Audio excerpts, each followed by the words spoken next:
ជំរាបសួរពុកម៉ែបងប្អូនទាំងអស់គ្នាសូមស្វាគមន៍មកកាន់ Natural Wellness Center Cambodia វីដេអូនេះគឺជា feedback ពិតៗពីលោកពូដែលជាអតិថិជនរបស់ Natural Wellness Center ដែលបញ្ហារបស់លោកពូនោះគឺពីដើមឡើយលោកពូអាចដើរទៅមុខបានដោយសារតែការប្រើប្រាស់នៅឈើច្រត់ធ្វើជាជំនួយដើម្បីទប់លំនឹងជើងរបស់លោកពូលើកទី1បន្ទាប់ពីធ្វើចលនានៅកន្លែង clinic យើងរួចមកលោកពូអាចដើរទៅមុខបានដោយពុំចាំបាច់ប្រើប្រាស់ឈើច្រត់ទៀតនោះទេ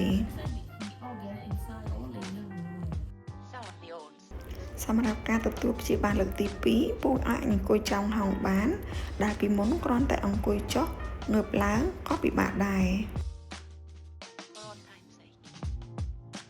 ហើយនេះជាលើកទី3ដែលពូអាចធ្វើដំណើរដើរទៅមកបានដោយមានលក្ខណៈប្រក្រតីដូចគេឯងធម្មតាដូច្នេះហើយការព្យាបាលដោយចលនាគឺជាការព្យាបាលមួយដែលប្រើប្រាស់ចលនារបស់រាងកាយដើម្បីជួយដល់សុខភាពផ្លូវកាយនិងផ្លូវចិត្តហើយលក្ខណៈពិសេសនោះពុំមានក្នុងការប្រើប្រាស់ថ្នាំនោះទេ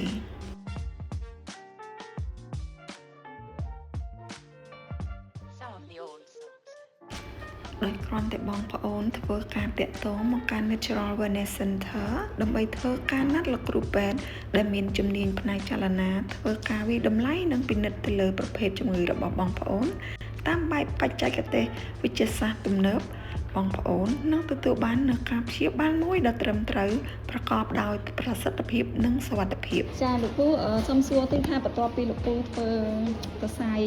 ដែលលោកពូជាប់នឹងមក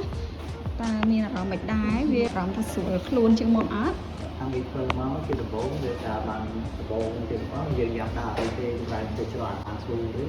យើងដាក់ជាក្រាន់ដល់បានហើយសម្រាប់ព័ត៌មានថែមផ្សេងៗបងប្អូនអាចមកសាកសួរឬទាក់ទងតាមលេខទូរស័ព្ទដែលខ្ញុំបានដាក់នៅក្នុងវីដេអូនេះសូមអរគុណ